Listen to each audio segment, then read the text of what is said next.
Good evening, all of you. I hope everyone is doing good. Today, we are going to revise a preamble of the Indian Constitution.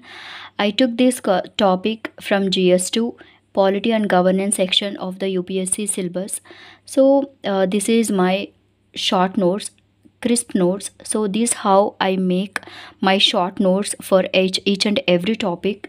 In this video, if you can focus the points and sub points I mentioned here and try to listen whatever I'm saying, this will help you to remember all the things. So if you can close your eyes and if you can hear whatever I'm saying, that is also helpful.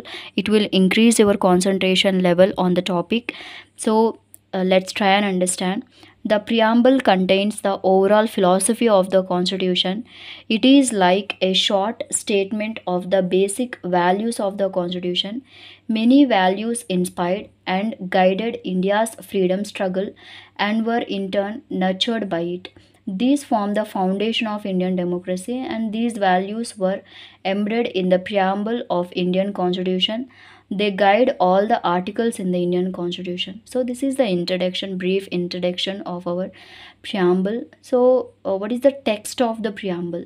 Let's try and understand. The preamble of the Indian Constitution in the present form read as follows: We the people of India, having solemnly resolved to constitute India into a sovereign, socialist, secular, democratic republic, and to secure all its citizens and justice, that is social, economic, and political, liberty of thought, expression, belief, faith, and worship, equality of status and of opportunity, and to promote among them all fraternity, assuring the dignity of the individual and the unity and integrity of the nation. In our Constituent Assembly, this 26th day of November 1949, do hereby adopt, enact, and to give ourselves this constitution. This is the text of the preamble. We have to remember each word and each line, each sentence of this text. So many questions will ask from this type of texts, particularly preamble. So let's try and understand components of the preamble. The preamble contains four components mainly, that is source of authority and nature of Indian state, and objectives of the constitution, and date of adoption of the constitutions. So let's try and understand source of authority. The preamble states that constitution derives its authority from the people of India, and nature of Indian state, it declares India to be of a sovereign, socialist, secular, democratic, and republican polity. And objectives of the constitution is it specifies justice, liberty, equality, and fraternity as the objectives. These are the objectives. And date of adoption of the constitution, it stipulates November 26, 1949 as the date. So let's try and understand important facts about preamble. So it borrowed from the American Constitution. The first constitution to begin with the preamble was the American Constitution. India borrowed the concept of preamble from the American Constitution only, and it inspired by objectives resolution.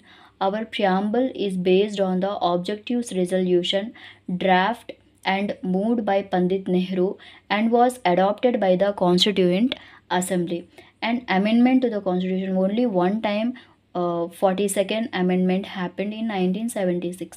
The preamble of the Indian Constitution has been amended only once by the Constitution, as I already told you, 42nd Amendment Act 1976, which added three new words. These are socialist, secular, and integrity. So let's try and understand one by one in a detailed manner.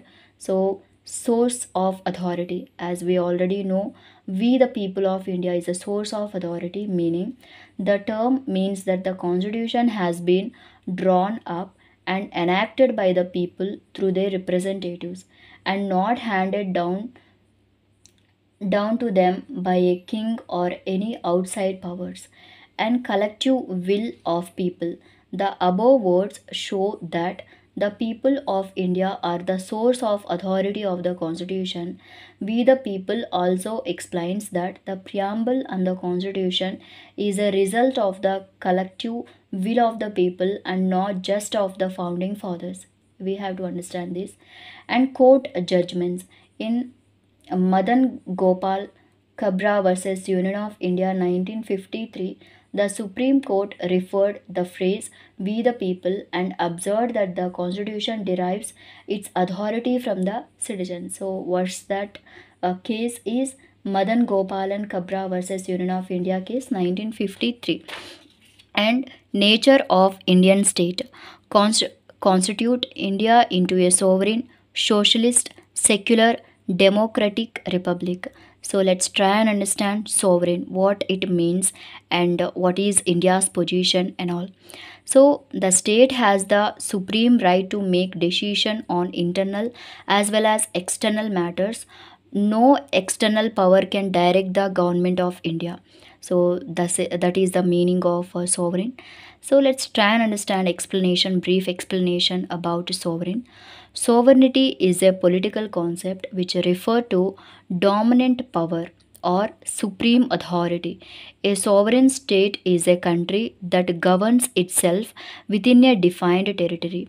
It has a permanent population and territory and government. It also possesses the right and capacity to make treaties and other agreements with other nations based on its own merits and interests. So, what is India's position in this? Let's try and understand. India is sovereign as it is neither a dependency nor a dominion of any other nation but an independent state. There is no authority above it and it is free to conduct its own affairs. It is also free to legislate on any subject within constitutional limitations. Being a sovereign state, India can either acquire a foreign territory or cede a part of its territory in favor of a foreign state. So, this is all about sovereign. Then, try to understand socialist. So, wealth is generated socially and should be shared equally by society. Wealth is generated socially and should be shared equally by society. Government should regulate the ownership of land and industry to reduce socio-economic inequalities. So what is the explanation of it? Let's try and understand. Socialism is a way to organize a society. It deals mostly with the economy or the part of society which creates wealth. The main objective of socialism is to treat all people fairly and to distribute wealth more evenly. Different ideas exist on how the goal of social society should be achieved, but there is a consensus that government and not individuals should control property and businesses. If we talk about the socialist economy, the state takes all the decisions related to the production and distribution of goods and services. Thus, all the factors of production are state owned. The idea of a socialist state is to meet the needs of the consumers and to ensure the maximization of wealth of a whole community. So this is the brief explanation of it. And comparison with capitalism. In a capitalist economy, the market forces of demand and supply determine all the decisions related to production and distribution of goods and services. Since the main decisions are determined by market forces, it leads to maximization of benefits of the richest companies and individuals. And what is India's position in this? Let's try and understand. The directive principle of state policy had a socialistic content. The 42nd Amendment added the term socialism to the preamble. Thus, the amendment explicitly mentioned what was implicitly given in the Constitution. Congress in the 1955 Avadi session adopted a resolution to establish a socialistic pattern of society and took measures to achieve the same. India does not follow strict socialism, that is, communistic socialism. which involves the nationalization of all means of production and distribution and the abolition of private property. Indian socialism is a blend of Marxism and Gandhism, leaning towards Gandhian socialism. India, in its initial years, had followed a mixed economy, that is, where both public and private sectors exhibited existed side by side. However, after the new economic policy 1991 of LPG, that is, liberalization, privatization, and globalization, has diluted the socialistic credentials of India. And what is the present status? The present status of the Indian economy reflects that India is moving towards a social democracy.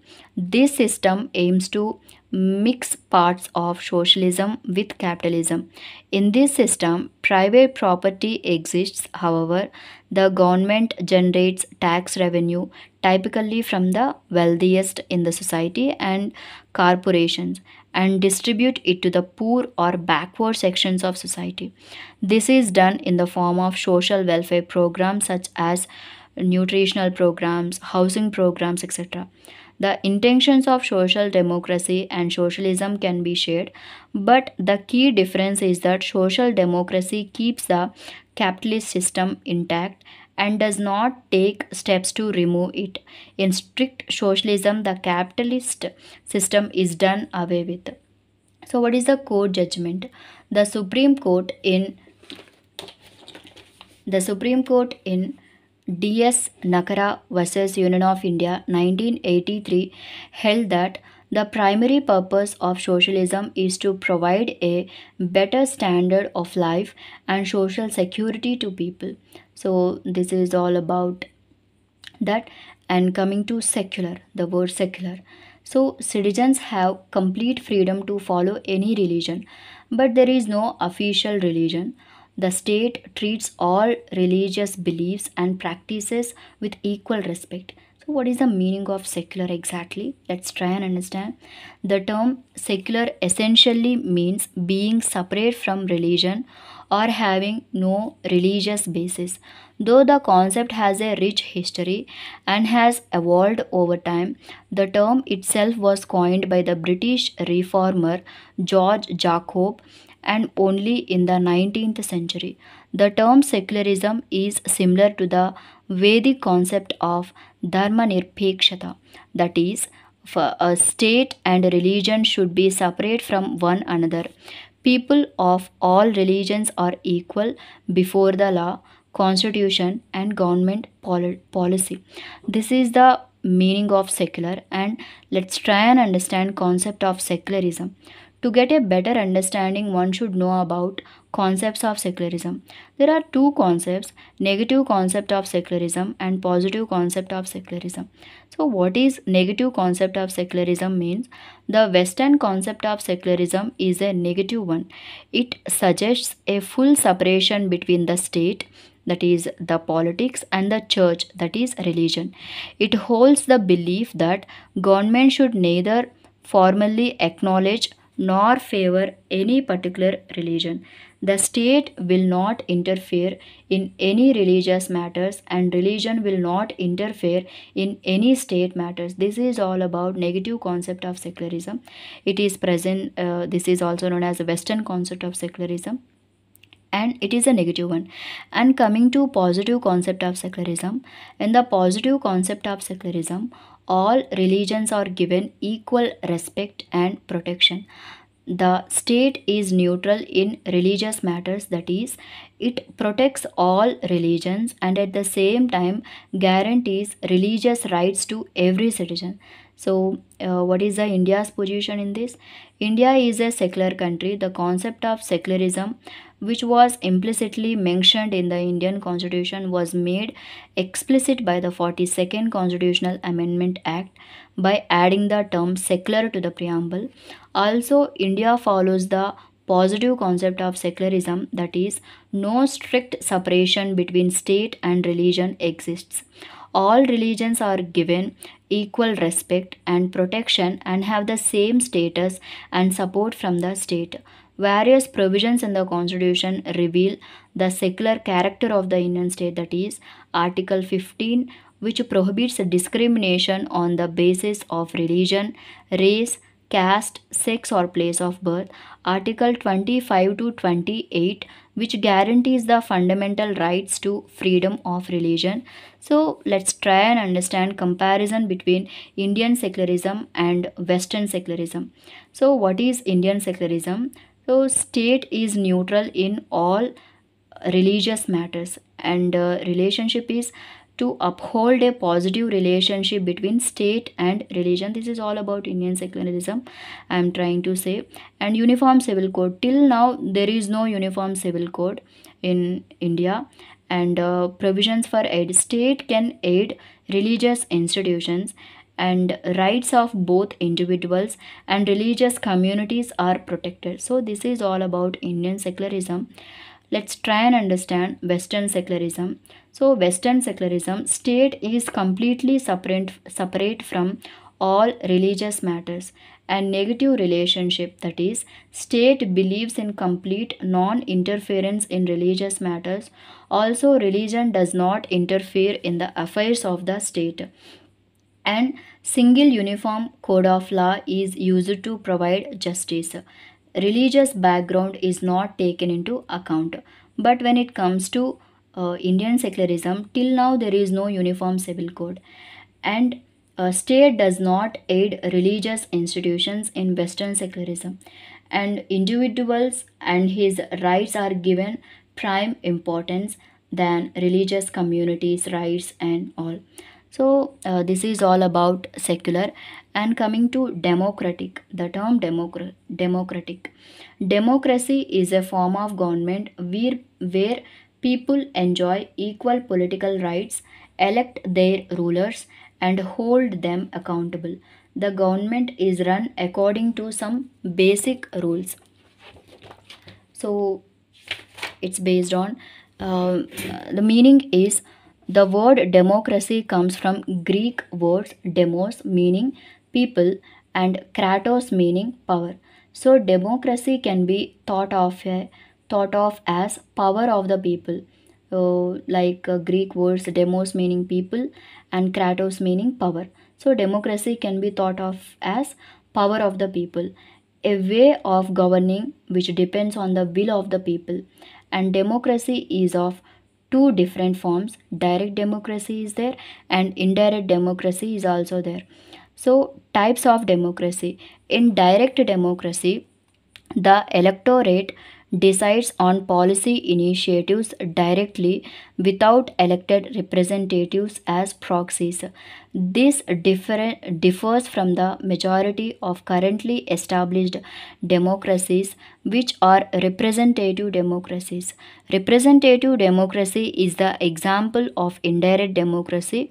It is a democracy where elected people represent a group of people. In indirect democracy, it is a democracy where elected people represent a group of people, in contrast to direct democracy.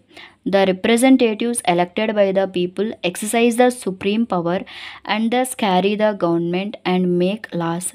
There are two types of representative democracy, that is parliamentary and presidential.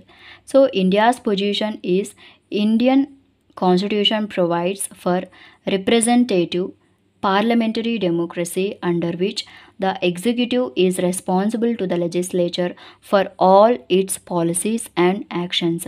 The manifestations of democratic character of Indian polity include universal adult franchise, periodic elections, rule of law, independence of judiciary, and absence of discrimination on certain grounds, etc. So, tools of direct democracy. So, what are the tools? Let's try and understand. Referendum. It is a procedure whereby a proposed legislation is referred to the electorate for settlement by their direct votes. Recent examples include of the Brexit referendum in which the electorate decided whether UK should remain part of EU or leave it. This is about referendum. And initiative, this is also one tool of direct democracy. So initiative, it is a method by means of which the people can propose a bill to the legislature for enactment. For example, in California, a highly popular proposal to reduce property tax in the state by 57% was proposed, and it was passed in 1978 despite opposition from the governor, state legislature, bureaucracy, etc. This is all about initiative. And coming to another one, that is recall. This is also one tool of direct democracy. So it is a method by means of which the voters can remove a representative or an officer before the expiry of his term when he fails to discharge his duties properly. For example, in 2003, sitting California Governor Gray Davis was recalled and replaced by Republican challenger Arnold. So this is about recall. And the next and last one is plebiscite. It is a method of obtaining the opinion of people on any issue of public importance. Don't confuse between referendum and plebiscite. So plebiscite, it is a method of obtaining the opinion of people on any issue of public importance. It is generally used to solve the territorial disputes. For example, whether Kashmir should become part of India or Pakistan or remain independent was to be decided by a plebiscite. So this is all about democracy. And coming to republic, the head of the state is an elected person and not a hereditary position in a republican form of government, meaning it is a form of government where citizens have the right to choose the head of the state directly or indirectly. A republic means two more things. One is political sovereignty is vested in the people and not one individual like a king. Second, the absence of any privileged class, thus all public offices being open to every citizen without any discrimination. This is all about the meaning of republic. And what is the India's position? India is a republic where the elected head of the state is known as the president. The president is elected through an indirect election for a year, like a 5-year term. So this is all about republic. Then try to understand objectives of Indian state.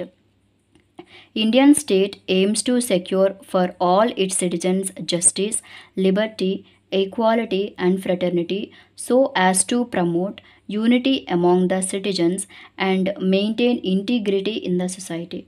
The ideal of social, economic and political justice is taken from the Russian Revolution 1917, while the preamble borrowed the values of liberty, equality and fraternity from the French Revolution, which is in 1789 to 1799. So let's try and understand justice. What is the meaning of it? Citizens should not be discriminated against on the ground of caste, religion, and gender. Social inequalities should be reduced. Government should work for the welfare of all, especially of disadvantaged groups. This is the brief meaning of justice. And explanation is there. The preamble to our constitution mentions three dimensions of justice, that is social, economic and political. Let's talk about social justice. It refers to the equal treatment of all citizens without regard to their social distinction based on caste, color, religion, etc. Thus, privileges are absent in favor of any particular section of society. However, at the same time, the state takes positive efforts to improve the conditions of backward classes and women. So this is all about social justice. And coming to economic justice, it refers to the absence of discrimination between persons based on their economic status. It also includes removal of high inequality in wealth, income, and property. Social and economic justice together constitute distributive justice, that is, fairness in allocating rewards and costs. So, this is all about economic justice and political justice. It entails that all citizens have equal political rights and equal access to all political offices and equal voice in government. Thus, the vote of any an ordinary citizen in an election has an equal weightage as the vote of the prime minister. Similarly, any citizen can stand for any office of government in elections. So this is all about justice. Then next one is liberty. So there should be no unreasonable restriction on the citizens in what they think, how they wish to express their thoughts, and the way they wish to follow up their thoughts in action. So, this is the meaning. And the term liberty refers to the absence of restrictions on individuals' activities. It also means providing opportunities for the development of individual personalities. However, an individual cannot misuse this and has to exercise this freedom within the limits prescribed by the Constitution of India. Thus, it is not absolute but it is qualified. This is all about liberty. And the next one is equality.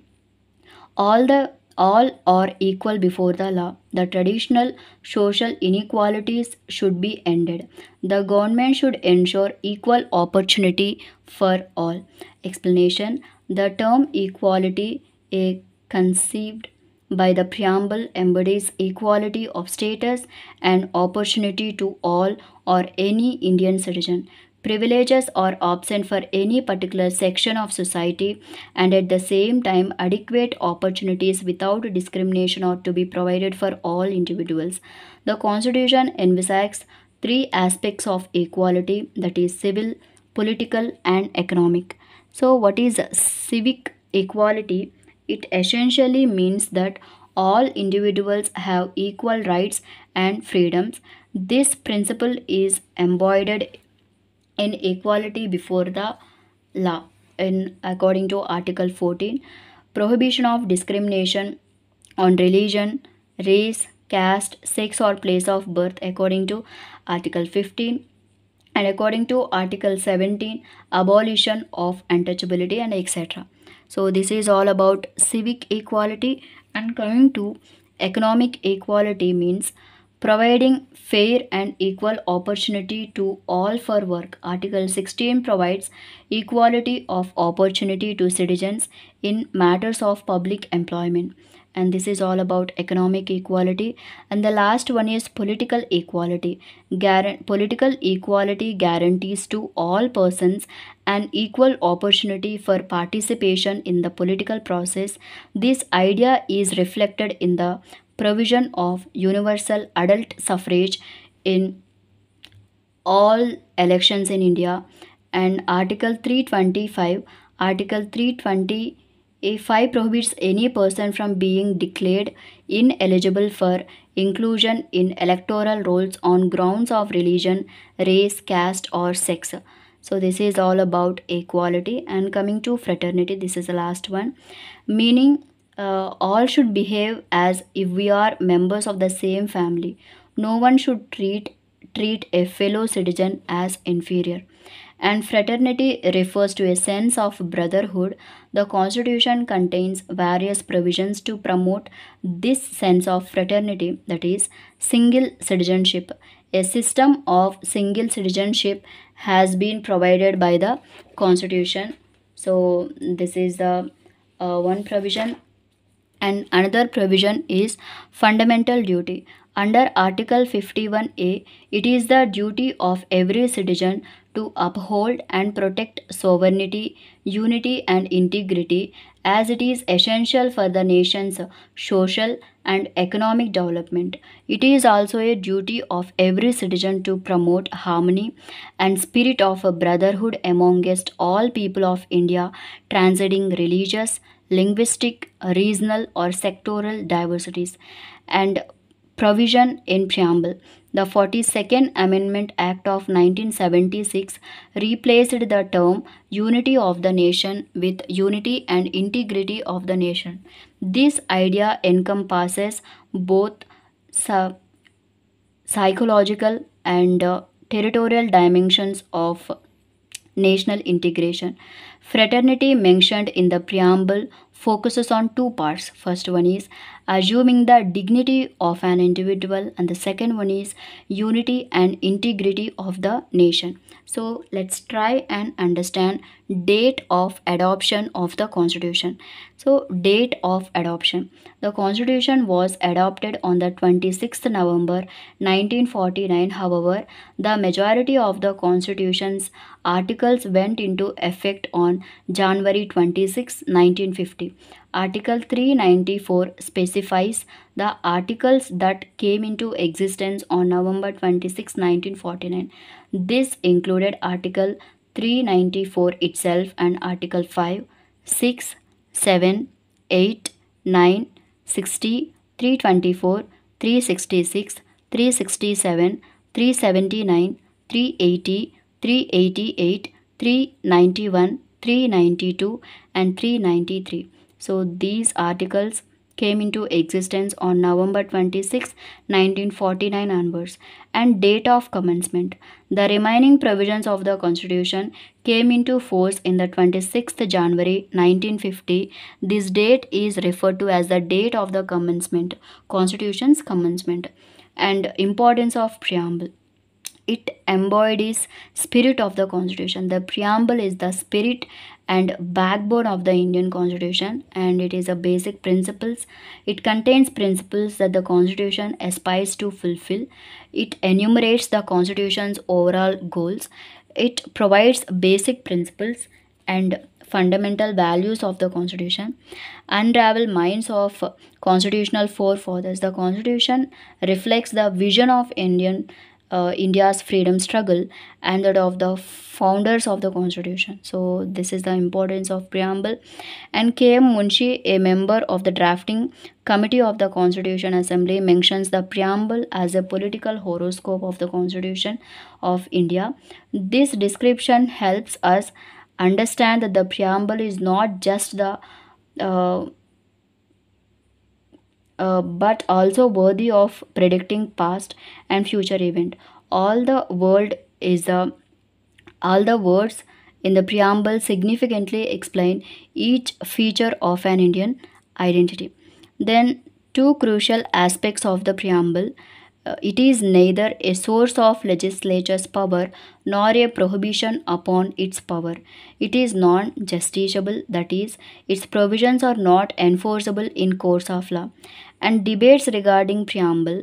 So, drafting of preamble and constitution led to debates like whether preamble should be considered a part of the constitution or whether preamble is legally enforceable in court of law or not.